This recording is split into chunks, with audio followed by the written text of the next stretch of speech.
chama-se Douglas, 17 anos, ele atirou e matou. Ali, põe ali, por favor. Ali acontece uma coisa. Ele foi... tem os dois, põe os dois para mim, por favor. Olha aqui, está aqui o agente penitenciário. Aí ele foi, na confusão, o Douglas estava com o pai e com um tio. Esse aqui foi, pegou a arma e sapecou, mas acabou preso. Ele foi condenado, mas teve o direito de responder, recorrer em liberdade. Ele foi condenado, olha como é que a história é engraçada, apesar de triste. Ele foi condenado, né, pelas tentativas de assassinato do pai de Douglas e do tio. No caso de Douglas, que morreu, o agente foi absolvido. Olha como é que... Por quê? Qual é a tese que foi defendida?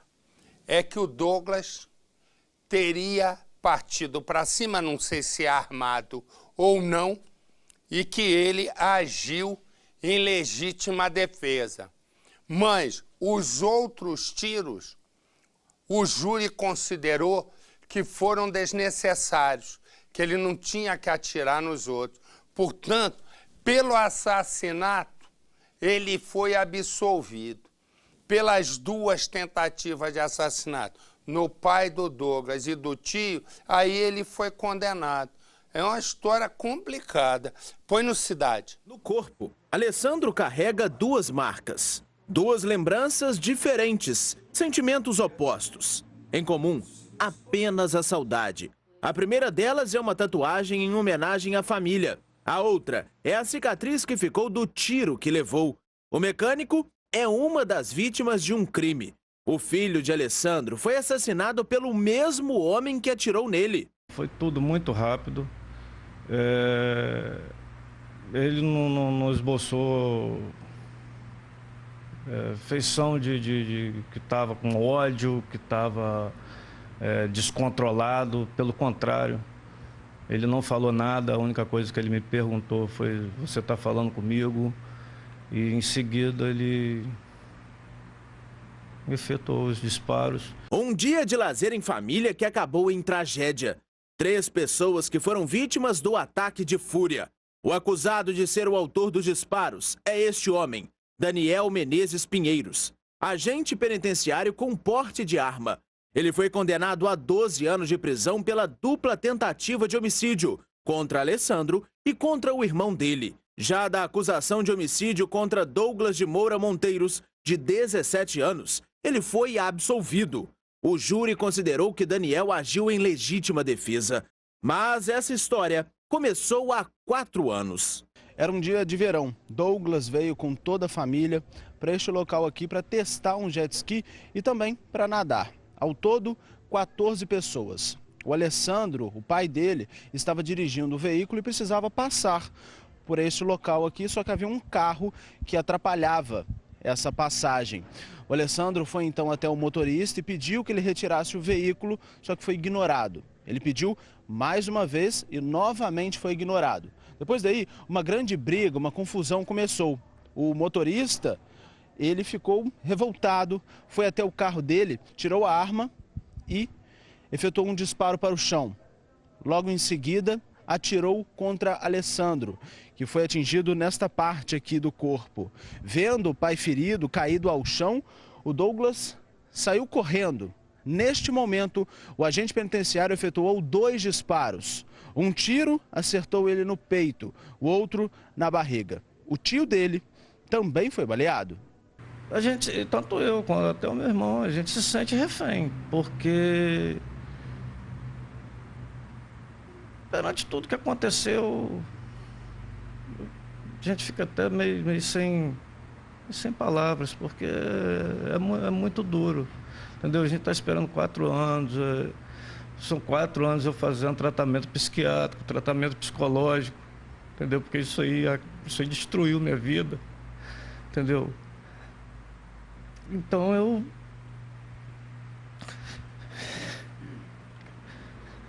local estava cheio. Por conta dos tiros, as pessoas saíram correndo desesperadas. Alessandro, o irmão dele, e Douglas ficaram caídos ao chão. O jovem foi socorrido às pressas. De ambulância foi levado para este hospital, mas, segundo os parentes, ele já chegou morto. O agente penitenciário foi preso pouco tempo depois. 5 meses após o fato, ganhou a liberdade. Mas o destino dele seria decidido 4 anos mais tarde. Ele foi a júri popular. Os jurados entenderam, 4 deles entenderam que em relação ao meu filho, o Daniel realmente agiu em legítima defesa. Mas a gente sabe que legítima defesa com 2 tiros no peito, ficou meio confuso isso aí na cabeça da gente. A promotoria discordou da decisão e entrou com recurso no Tribunal de Justiça do Estado. A defesa da família quer que Daniel seja condenado também pelo homicídio. Daniel também está recorrendo do veredito. Quer que a justificativa de legítima defesa seja considerada nos 3 casos. Ele está em liberdade. A família guarda alguns dos objetos e roupas preferidas de Douglas. Um jovem bem-humorado, estudioso e trabalhador. Ajudava o pai na oficina da família. Eu achei que com esse julgamento eu ia encerrar mais uma etapa da minha vida, mais uma etapa de sofrimento, porque 4 anos você esperando por uma coisa, você ansiosa, você esperando por uma justiça, não por uma condenação, nossa, eu quero que ele apodreça na cadeia, nada disso. Queria que fizesse justiça para ele refletir depois. E não foi isso que aconteceu. E por falar, refletir depois, deixa eu mostrar uma história aqui. Essa é uma empresária aqui, Daniela é o nome dela. O que aconteceu? Traz aqui para mim, por favor. Corta para mim aqui.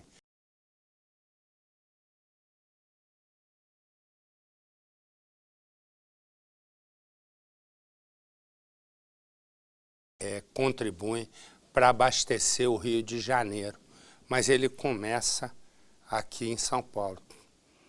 Lá em Pindamonhangaba, no Vale do Paraíba, foi encontrado um corpo. Aqui, nesse shopping, tá vendo esse shopping aí? O que aconteceu? Nesse shopping, a moça que eu mostrei agora estava chegando para trabalhar. Estava chegando para trabalhar no sábado. Esse é um shopping que chama Shopping Boulevard, onde ela tinha uma loja com coisas de fotografia, algumas coisas eletrônicas também. Ela estava chegando para trabalhar quando Daniela foi levada num sequestro relâmpago. O shopping que você está vendo fica na Avenida Paulista, aqui em São Paulo. O que ocorreu? Ela foi, um parente inclusive, ligou para ela numa hora lá qualquer e ela disse, eu falei sábado, mas foi quando, hein? Foi sexta ou sábado? Foi sábado. Quando então? Então eu tinha razão, eu fiquei numa dúvida. Quando ela disse que ia para o caixa eletrônico, fazer saques, porque ela estava sendo ameaçada. A família correu e agora, ontem foi encontrado o corpo, um corpo de uma mulher. Isso aconteceu aqui na Avenida Paulista, nesse shopping. O corpo foi encontrado lá no Vale do Paraíba e agora tem a confirmação de que é a empresária. Eu tenho informações sobre o caso com o nosso comandante Juan. Pois é, Marcelo, essa empresária de 31 anos trabalhava nesse shopping, tinha uma loja, como você disse, aqui na Avenida Paulista, altura do número 400, para você ter uma ideia, muito próximo, inclusive, aqui da Brigadeiro. E a informação que a gente tem que o carro dela, Marcelo, ainda não foi localizado, o corpo tinha bastante, muito machucado, com muita violência na altura do pulso, para você ter uma ideia, e realmente um dos familiares ligou para ela no momento desse suposto sequestro, e ela disse, estava muito nervosa, disse que estava indo ao banco porque estava sendo ameaçada e tinha que sacar dinheiro. Marcelo, depois eles não conseguiram mais contato, e aí ontem o corpo foi localizado, como você disse, na cidade de Pindamonhangaba, que fica aqui ao leste da cidade de São Paulo. Marcelo. Olha aqui, você vai vendo, nós temos as informações, me dá perseguição, Você vai vendo tudo cercado aí. O que foi? Foi um roubo. 10 pessoas fizeram um arrastão e 4 criminosos estavam nesse carro aí, num carro importado. Você vai vendo eles presos. Põe exclusivo, minha filha. Dá trabalho para fazer. Houve uma longa perseguição até que a polícia chegou neles. Põe no Cidade. Os 4 suspeitos estavam neste carro. Eles rodavam pela Avenida dos Bandeirantes, no bairro do Jabaquara, zona sul de São Paulo, quando cruzaram com uma viatura. Os PMs consultaram a placa e viram que o carro era roubado. Os policiais então passaram a acompanhar o carro de longe, esperando a melhor hora para fazer a abordagem. Mas quando o farol ficou vermelho, os bandidos perceberam a presença da viatura e tentaram fugir. Eles subiram por aqui, viraram a esquina, mas acabaram numa rua sem saída. Quando se viu encurralado, o motorista deu marcha a ré, mas bateu em um carro que estava estacionado. O veículo foi arrastado e bateu em um poste. Os 4 PMs desceram do carro e deram voz de prisão. Mas o bandido que dirigia tentou atropelar os policiais que passaram a atirar. 2 bandidos foram atingidos. Um deles morreu no hospital, o outro segue internado. Outros 2 foram presos. Segundo a polícia, eles já tinham passagens por furto, roubo e receptação. A Polícia Civil confirmou que o bando havia feito um arrastão. Eles roubaram 10 pessoas. Nenhum policial ficou ferido. O homem preso, o homem que você está vendo, o homem que você está vendo, ele tá com essa roupa porque estava calor, mas ele mexe com tráfico de drogas pesado. E ele foi preso justo na hora em que ele, depois de tentar matar um outro. Põe no Cidade. Maurício Alexandre da Cruz, de 19 anos, foi preso na manhã deste domingo depois de tentar matar um homem em frente a este bar, no bairro Nova Carapina 1, na Serra, na noite de sábado. Para fugir da polícia, ele se escondeu na casa de uma idosa e ainda teria ameaçado a vítima. O suspeito negou a participação no crime. Tá acusando errado lá, ó. Esses caras mesmo lá denunciam a gente lá, ó. Entrou dentro da casa de uma deficiente física, ameaçou ela, porém ele foi preso ao lado da cama dela, escondido debaixo de um lençol. De acordo com a Polícia Civil, na noite de sábado, Maurício passava de carro aqui por essa rua quando avistou um rapaz de 28 anos. Ele desceu do veículo e efetuou 2 disparos. Os tiros atingiram a vítima, que, para não ser baleada ainda mais, correu e pulou do alto desta laje, lá para baixo, uma altura de mais de 10 metros. Ele foi socorrido para o hospital e corre o risco de ficar paraplégico. Investigações da Polícia Civil chegaram a fotos de Maurício ostentando armas na internet e a conversas por meio de um aplicativo de celular, onde ele ameaça rivais. E outra, eu não sei ficar mandando catuque, não. Falando que eu vou fazer, deixa de fazer, não, camarada. A hora que eu for fazer, deixa de fazer, vocês vão saber a hora certa. Além de homicídios, o suspeito é investigado pelas delegacias patrimonial e furto e roubos de veículos. Maurício também seria um dos chefes do tráfico de Nova Carapina 1. O problema mesmo tem com força, não tem, mano? O problema mesmo tem com força, mas não cheguei derrubado nenhum desses caras ainda não. De acordo com o delegado Rodrigo Sandimori, ele é um dos criminosos mais procurados do estado. Ele é dissimulado, ele é extremamente perigoso, estava figurado entre os mais procurados da Serra. Tem várias testemunhas, tem vítimas, tem vários inquéritos em que provam, tem indícios de materialidade suficiente para autuar ele em flagrante. E esse que você está vendo aí sendo preso também chama-se Maurício. Ele faz parte de uma quadrilha, mas esse é de assalto. Ele já teve condenação por 3 assaltos e ele continuava na rua.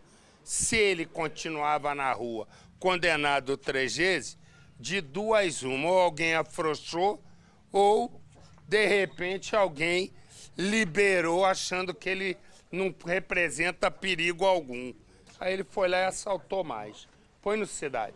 Imagens cedidas pela Polícia Militar mostram o momento que Maurício Pereira Dantas, de 27 anos, é revistado por um dos policiais e é encontrada uma arma na cintura dele. Deita, deita, deita, deita, deita, deita, deita!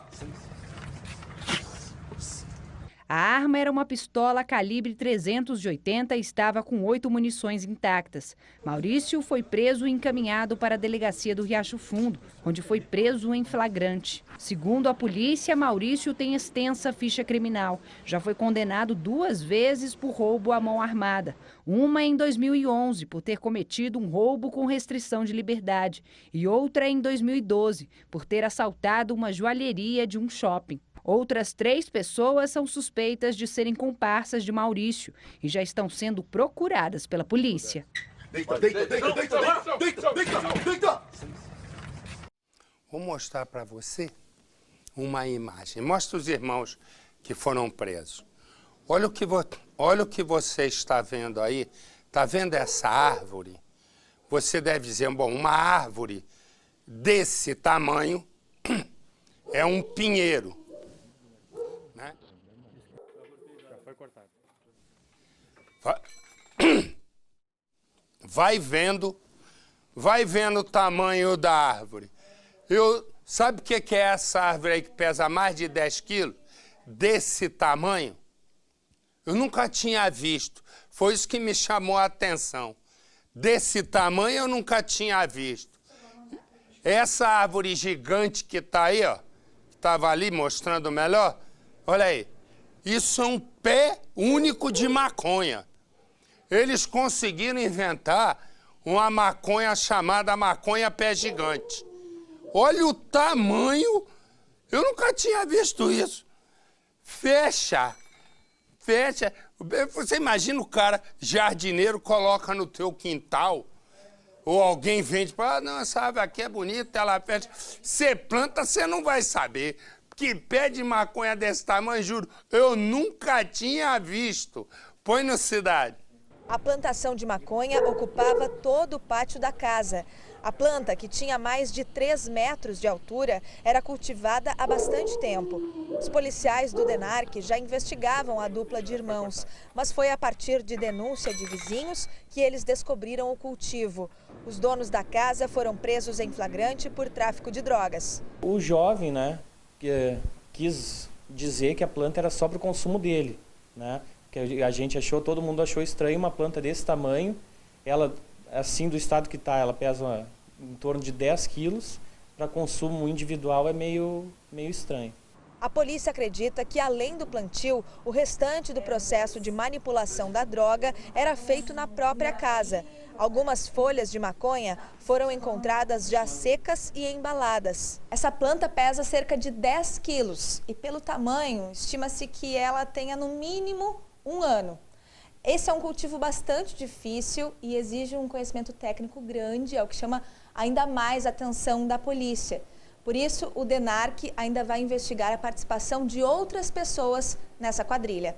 O homem de 21 anos foi encaminhado ao presídio central. A irmã dele, de 28, para o presídio Madre Pelletier. Eu vou direto a Porto Alegre com a nossa Lisandro Gato, que ela tem mais informação. Eu tinha errado. O pé de maconha tem 3 metros e 10 quilos. Eu disse que tinha 10 metros. Eu também já aumentei 3 vezes e pouco mais. Então, deixa eu corrigir, né? Mas mesmo assim, um pé de maconha de 3 metros... Na maconha está grande, está florindo bem, né? Ô, Alisandro?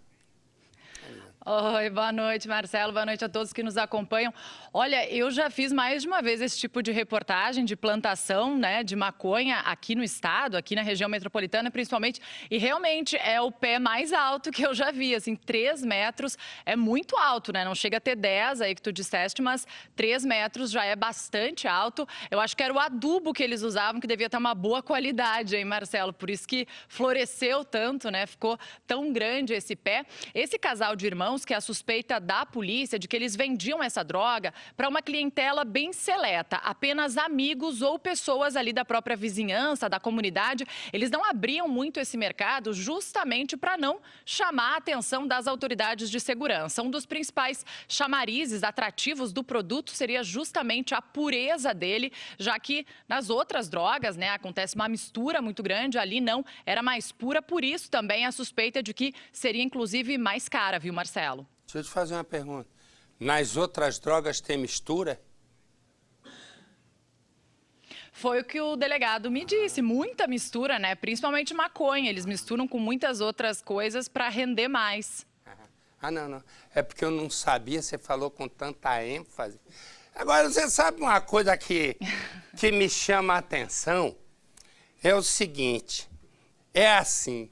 Você diz assim: oi, boa tarde, Marcelo, boa tarde para quem está nos acompanhando.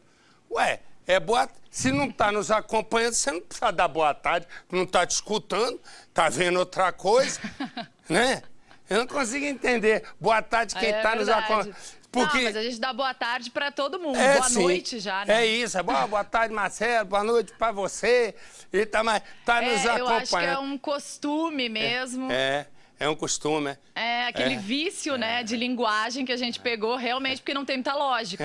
Fazendo aí uma meia-culpa não tem muita lógica mesmo. É a droga misturada?